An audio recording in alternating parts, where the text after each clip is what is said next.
Nggak usah. Ya. Nah, salah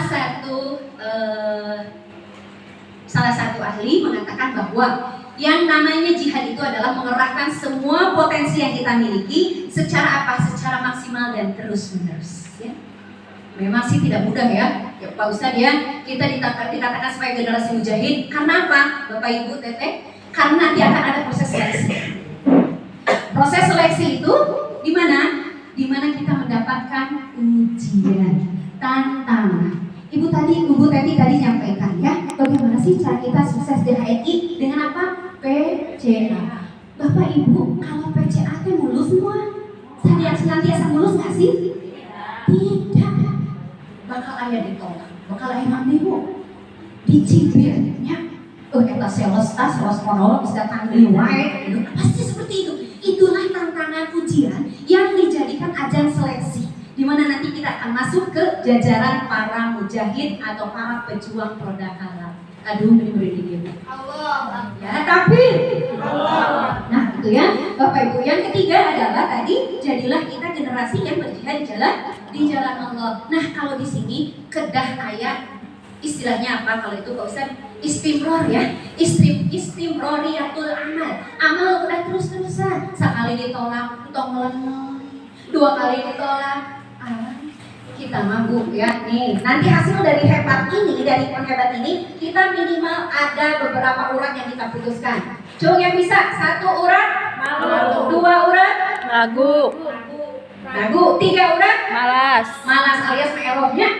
Insya Allah Bu, kita keluar dari sini termotivasi, terbakar semangat kita untuk memutuskan urat-urat yang tadi. Ketika PCA sekali ditolak, urat ragu, urat malu, urat malas sampai datos putus teh akan punya mental block lagi atas ya hasil dari hebat ini teh wih video teh jam PCA nya napas. Niatkan PCA sangat mencari keuntungan, tapi tadi untuk menebar manfaat kepada orang banyak ya. Yang keempat apa Bapak Ibu? Yang keempat adalah as-sabru wasabar. Sabar dan kokoh. As-sabru sabar wasabar kokoh.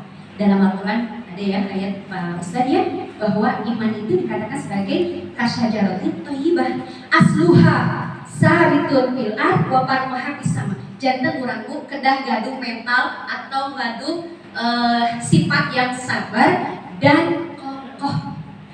Sifat sabar dan kokoh. Yang memang tentu saja Bu ya, tidak mengarungi dakwah. Sebentar saya tanya dulu. Bapak Ibu yang ada di sini yakin nggak sih kalau kita ada di HNI sebagai salah satu jalan dakwah kita? Yakin.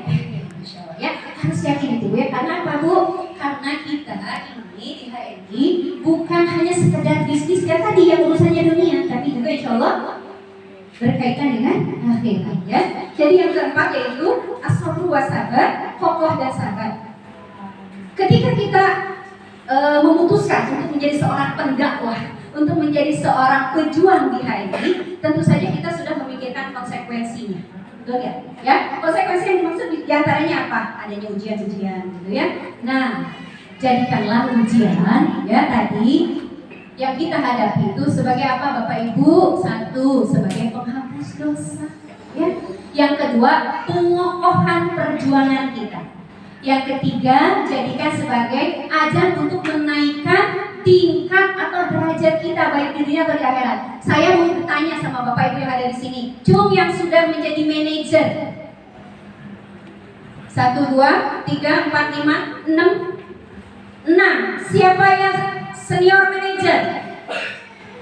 1, executive manager. 2, director. 3, senior director. Belum, executive director. Cung. Bapak Ibu yang dimuliakan Allah, naik jabatan dari A, B ke manajer ke senior, ke eksekutif, ke director sampai ke eksekutif director, tentu saja tidak melalui tahapan yang mudah. Itu semua dijadikan melalui proses-proses ya. Nah, jadikanlah ya sabar dan as-sabru wasabar itu sebagai syarat kita menjadi seorang pebisnis yang sukses. Berapa menit lagi Teteh? 2 menit lagi. Oke, di 2 menit terakhir saya sampaikan syarat yang kelima ke-8. Syarat yang kelima adalah apa? Menguatkan ma'iyatullah. Menguatkan ma'iyatullah itu adalah pokok nama Bapak Ibu menghadapi ujian sing yakin Allah berserta kita. Allah dulu, Allah lagi, Allah terus, ya. Yang keenam adalah ikhlas wa istiqomah fisabilillah. Nah ini, pokoknya tugas kita kerja. Sampaikan kebaikan tentang KNI, sampaikan manfaat produk kita, kerja. Kapan berhenti kerja?